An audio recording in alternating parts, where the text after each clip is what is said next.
नमस्कार, मैं हूं कुमार अनिल। मोहब्बत की दुकान महादलितों के बीच पहुंची है। जो दलितों में भी दलित हैं उनके बीच पहुंची है। और फिर क्या हुआ, मोहब्बत की दुकान जब पहुंची तो उसके बाद क्या हुआ वहां पर, इसी की चर्चा मैं इस वीडियो में आपके सामने करूंगा। देखिए, दुनिया में दुख तो है, हर जगह दुख है। दुख के मामले में दो परंपराएं हैं मानव समाज में। पहली परंपरा जो है वो ज़्यादा मजबूत है, वो है मानवीय भी है।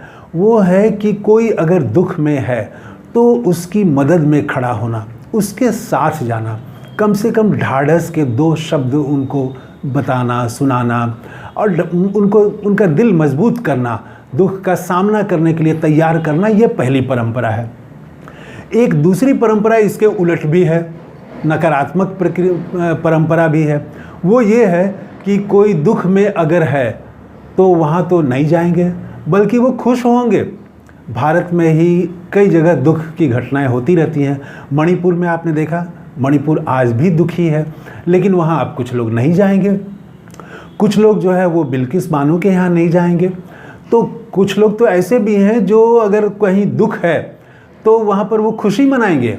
वो दुख में उसी के साथ खड़े होते हैं, दुख भी देखते हैं। दुख को भी बांट दिया उन्होंने, जाति और धर्म में बांट दिया, प्रांत में बांट दिया, भाषा में बांट दिया कि बंगाल का दुख है तो उस पर हंसेंगे, और अगर उत्तर प्रदेश का दुख है, बिहार का दुख है तो वहाँ संवेदना जताएंगे। तो वहाँ पर किसकी सरकार है, कौन है, उसकी जाति क्या है, उसका धर्म क्या है, दुख को इस आधार पर बांट के वो तय करते हैं। तो ऐसे एक परंपरा है जो दुख होने पर भी खुश होती है, नहीं जाती है, दुख में शामिल नहीं होती है। और पहली परंपरा है कि दुख अगर हो तो वहाँ शामिल हो। देखिए, जो पहली परंपरा है, दुख में शामिल होने वाली जो परंपरा है, उसमें भी दो तरह के परंपरा है। उसके भीतर जाएंगे तो दो तरह की बातें हैं। एक तो है कि कुछ लोग ऐसे हैं जो कि कहीं दुख हो तो दिखावे के लिए जाएंगे, ये कि परंपरा है इसीलिए जाएंगे, ये कि अगर नहीं जाएंगे हम तो लोग क्या कहेंगे, लोग सवाल करेंगे, तो कोई सवाल हमसे न करे इसीलिए जाएंगे। इसलिए जाएंगे, दुख में है तो इसलिए जाएंगे क्योंकि मेरे यहाँ जब दुख था तो वो भी आया था। वो एक तरह से हिसाब बराबर करने जाते हैं। दुख में शामिल होना भी एक बिजनेस है कि उन्होंने हमें दुख में मदद दी थी तो हम भी बस चले जा रहे हैं, खड़े हो जाएंगे उनके यहाँ। जैसे शादी में हम देखते हैं कि शादी में किसके यहाँ से क्या गिफ्ट आया, कितना पैसा आया, तो लोग, हमारे यहाँ ये परंपरा रही है, बहुत सारे जगह है ये, कि उसको लोग नोट करते हैं, एक कॉपी में, रजिस्टर में नोट करते हैं कि किसने कितना पैसा दिया है, किसने गिफ्ट में क्या सामान दिया, ये नोट किया जाता है। तो उसके यहाँ जब विवाह होगा, उसके यहाँ जब कोई कार्यक्रम होगा तो उतना ही गिफ्ट दिया जाएगा, उतना ही पैसा दिया जाएगा जितना उसने पैसा दिया था। तो हिसाब बराबर करना, संबंधों को भी हिसाब के तौर पर, बिजनेस के तौर पर देखना। तो कुछ लोग तो ऐसे हैं जो दुख में जाएंगे लेकिन वो हिसाब बराबर करने के लिए जाते हैं, परंपरा है इसीलिए जाते हैं, लोग क्या कहेंगे इसलिए जाते हैं। और कुछ लोग जो है वो सचमुच जाते हैं, संवेदना के साथ जाते हैं। दुख है, वो समझते हैं कि ये हमारी जो परंपरा है दुख में शामिल होना, वो उसका निर्वाह करना है, और सचमुच में शामिल होते हैं वो, और हर तरह से मदद की कोशिश करते हैं, मदद करते हैं, आगे बढ़ते हैं। तो इसमें भी ये दो तरह की है। ये जो दूसरी तरह वाली बात है ये कम है, लोगों की सचमुच में संवेदना के साथ जाना। आप गौर करिएगा, दुख में बहुत सारे लोग आते हैं, लेकिन कितने लोग दुख में सचमुच आते हैं और कितने लोग सिर्फ परंपरा का निर्वाह करने आते हैं। तो बिहार में ऐसा हुआ कि वो राहुल गांधी का असर दिखाई पड़ा। बिहार में, नवादा में दलितों का, 50 महादलितों को उजाड़ दिया गया, सब कुछ उनका ख़त्म कर दिया गया। तो राहुल गांधी ने दुख में शामिल होने की जो पहली परंपरा है, उसमें जो सबसे उत्तम है उसको लेके चलते हैं, उसको वो आगे बढ़ा रहे हैं। आप देखेंगे कि जब वो मोची से मिले, उसका दुख जाना, तो सिर्फ दुख जान के चले नहीं गए, वो रायबरेली से लौटते समय उस मोची के लिए मशीन भेजवाई, नाई से मिले तो उसके लिए वहाँ पर सामग्री भेजी ताकि उसका जीवन बेहतर हो सके। तो जहाँ भी जाते हैं, किसी का दुख अगर देखा तो उसकी मदद करते हैं, किसी का दुख देखा तो अगर वो सरकार से उठाने वाली बात है तो वो सरकार से उठाते हैं। जैसे रेलवे के जो ड्राइवर हैं उनकी बात वो रेल मंत्री से उन्होंने की। तो वो सचमुच में मदद करना, आगे बढ़ के करना, संवेदना के स्तर पर। ये राहुल गांधी ने एक परंपरा बनाई है जो राजनीति में ख़त्म हो गई थी। राजनीति में इतना ही था कि लोग ट्वीट कर देते थे कि हमको दुख पर, वो उनके यहाँ दुख है, वो बहुत मैं आघात लगा ये दुख सुन के, और भगवान उनको शक्ति दे कि वो इस दुख का सामना कर सकें, बस बात ख़त्म हो गई। लेकिन राहुल गांधी ने ये इससे आगे बढ़ के लोगों को मदद में हाथ बढ़ाना शुरू किया, और वो जो परंपरा राहुल गांधी ने शुरू की है उसका असर बिहार में दिखा। मैं बिहार कांग्रेस का बड़ा विरोधी रहा हूँ, क्योंकि बड़ा सुस्त रहते हैं यहाँ के लोग, बहुत सक्रिय नहीं रहते हैं, तो बड़ा मैं आलोचक रहा हूँ।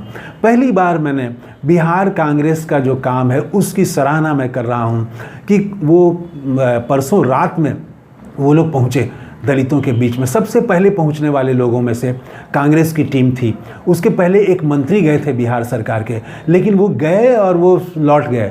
वो उसी लिए गए थे, जाने को तो गए लेकिन वो सिर्फ दिखाने के लिए गए। वहाँ कुछ उन्होंने कोई घोषणा नहीं की, कोई वहाँ जो वो बेघर बार थे, सड़क आसमान के नीचे थे, खाने को कुछ नहीं है, पहनने को कुछ नहीं है, वो खाली हाथ गए थे और मिल के फ़ोटो खिंचवा के चले आए। बहुत सारे लोग गए, फ़ोटो खिंचवा के चले आए लोग।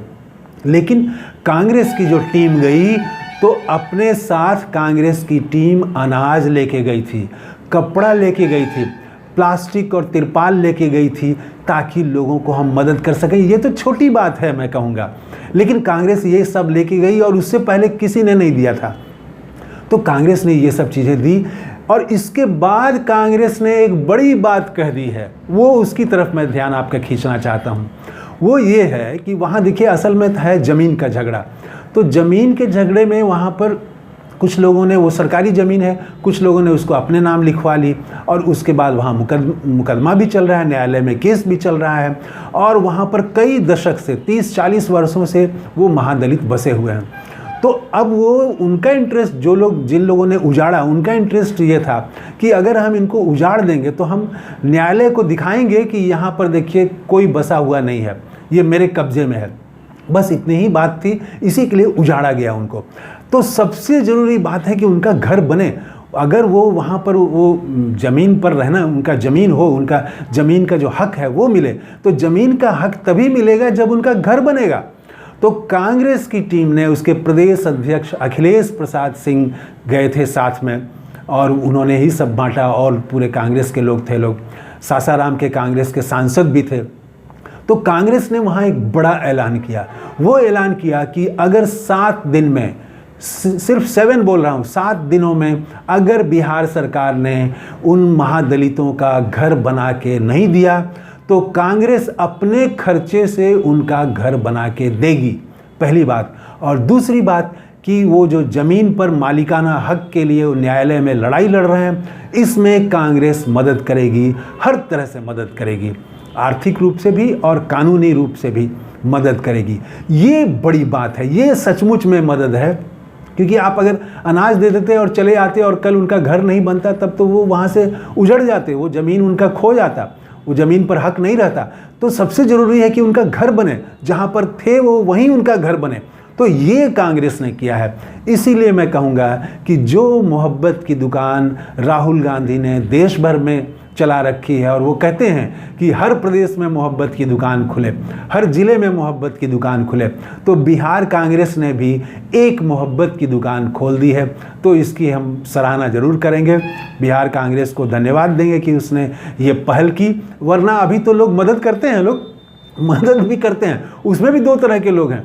मदद करने वाले दुख में जो मदद करते हैं, उसमें भी मदद करने वाले अपना जाति देख के मदद करते हैं।